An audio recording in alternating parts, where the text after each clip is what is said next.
வாழ்க வையகம், வாழ்க வையகம், வாழ்க வளமுடன்.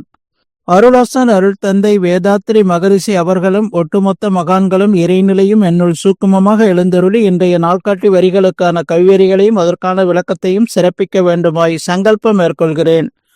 அனைவரையும் பணிவோடு முதற்கண் வணங்கி ஆரம்பிக்கலாம் என்றிருக்கிறேன். அனைவருக்கும் இனிய காலை வணக்கம். வாழ்க வளமுடன். சாமிஜியினுடைய இன்றைய நாள்காட்டி வரிகள்: விளைவிருந்து விழிப்போடு துன்பமராமல் காக்கும் செயல்முறையே அறமாகும் என்று சாமிஜி நமக்கு இந்த நாள்காட்டி வரிகள் கொடுத்திருக்காங்க. இதற்கான கவிதை வரிகள்: ஒழுக்கம் கடமை ஈகை எனும் மூன்று ஒன்றிணைந்த உயர்நெறிய அறம் என்றாகும். ஒழுக்கத்தில் கடமை ஈகை இரண்டும் உள்ளடங்கி இருப்பதனை உற்றுப்பாரில் ஒழுக்கமே வாழ்வில் என்றும் வெற்றி நல்கும் உயர் மக்கள் செல்வம் அளிக்கும் எல்லாம். ஒழுக்கமே இறை உணர்வில் ஒளி உண்டாக்கி அறிவில் மேன்மை எய்து வைக்கும் என்று சாமிஜி நமக்கு ஒரு பாடல் கொடுத்திருக்காங்க. இன்னொரு பாடல்ல நீரிறைந்த பாட்டத்தை பாண்டத்தில் காற்று ஏறாது நித்தியமா மெய்ப்பெருளார் நிறைந்த உள்ள மூருலக பொருட்கவற்றை உணர்ச்சியதும் உண்டுலையா இப்பேறு தவத்தானன்றி யார் பெறுவார் யார் தருவார் அறிவதன் மெய்ப்பெருள் என்று அறியும் பேற்றை சிறுநிலையில் மனதை வைத்து வேண்டாத பற்றை செதுக்கிக் கொண்டே இருக்கும் விழிப்பு வேண்டும் என்று சாமிஜி இந்த 2 பாடல் கொடுத்திருக்காங்க.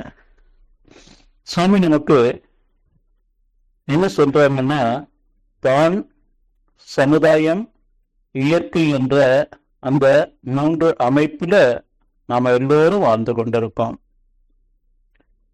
இயற்கை பற்றி இறை உண்மையை பற்றி நாம் உணர்ந்து தெளிந்து வாழ வேண்டும். இயற்கையின் இயக்க ஒழுங்கு 4, இயற்கையின் கணிப்பு 4, இயற்கையின் நியதி 4, இயற்கையின் இயக்க வேறுபாடு 4. இறை தத்துவம் 16 நாம தெரிந்து உணர்ந்து வாழணும். அதே போல தனி மனித வாழ்க்கைக்கு ஒழுக்க பண்பாடு கொடுத்திருக்கிறாங்க.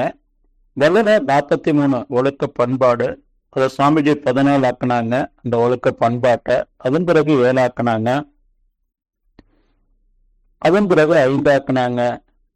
சித்திரை திங்கள் தேரன் ஆண்டு முதல் தேதி இறைவுணர்வு அறநெறி என்ற தலைப்புல அருளரங்கத்துல சாமிஜி பேசும்போது இந்த 2 ஒழுக்க பண்பாட்டை நமக்கு கொடுத்தாங்க.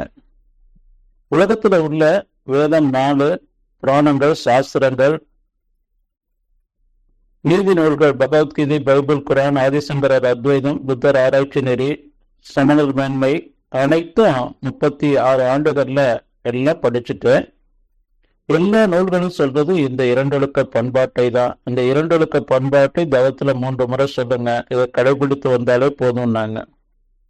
நான் எனது வாழ்நாளில் யாருடைய உடலுக்கும் மனதுக்கும் துன்பம் தர மாட்டேன், துன்பப்படுவதற்கு என்னால் முடிந்த உதவிகளை செய்வேன் என்று. சமுதாய இணக்கத்துக்காக வாழ்க்கை தத்துவம் சாமிஜி நமக்கு கொடுத்திருக்காங்க. தேவைகள் 3, காப்புகள் 3, அறநெறிகள் 3, அறிவுநிலை படிகள் 3 என்று. தேவைகள் காப்பு எல்லா உயிர்களுக்கும் பொதுவானது. அறநெறிகள் அறிவுநிலை படிகள் என்பது மனிதர்களுக்கு மட்டும்தான். அறநெறிகள் 3 சாமிஜி சொல்றாங்க: ஒழுக்கம், கடமை, ஈகை. ஒழுங்கு பெருந்தகை சொல்லும் போது ஒழுக்கம் விழுப்பம் தரனால் ஒழுக்கம் உயிரினும் ஓம்பப்படும் என்கிறார். நாம இந்த உலகம் முழுவதும் பள்ளி கல்லூரிகள்ல, மல்டி யூனிவர்சிட்டியில எல்லாமே மொழிவழி கல்வி, தொழில் கல்வி சிறப்பாக இன்றைக்கு போதிக்கப்படுது. எல்லாரும் அந்த ஒழுக்கத்துக்கான சர்டிபிகேட் வாங்கிட்டு தான் வெளியில வர்றாங்க. அப்படி இருந்தாலும் இன்றைக்கு சாதாரண மக்களை விட படித்தவர்கள் தான் அதிகமான ஒரு சிரமங்களை இந்த உலகத்துக்கு ஏற்படுத்தி கொண்டிருப்பாங்கிறது எல்லோருக்கும் தெரியும். அதே போல ஈகை, நம்மால உடலால, அறிவால, நம்முடைய பொருளாதாரத்தால அவ்வப்போது யாருக்கு என்ன செய்யணுமோ அதை நாம செய்து கொண்டே இருக்கணும். அதே போல கடமை, ஒவ்வொருத்தரும் தன்னுடைய கடமையை செய்யும் போது கவனிக்க வேண்டியது 6, சிந்திக்க வேண்டியது 7, கடைபிடிக்க வேண்டியது 4 என்று சாமிஜி சொல்லுவாங்க.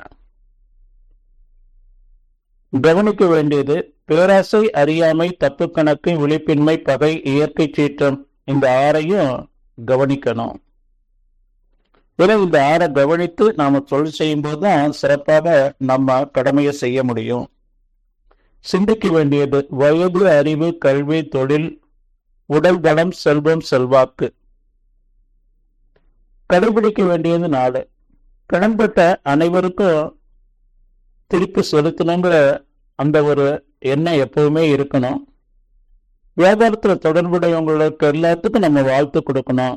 10ல் 1 தான் கடன் வாங்கணும், 10ல் 1 தான் கடன் கொடுத்து வரவு செலவு பண்ணோம்பாங்க. இந்த உண்மையை நாம் மனதில் நிறுத்தி நம்ம வாடும்போது அற வாழ்க்கை சிறப்பாக இருக்கும் என்று சொல்லி, இதுவே அறமாகும் என்று சொல்லி நன்றியோடு நிறைவு செய்து கொண்ட இன்றைய சிந்தனையை வாழ்க வளமுடன், வாழ்க வளமுடன், வாழ்க வளமுடன்.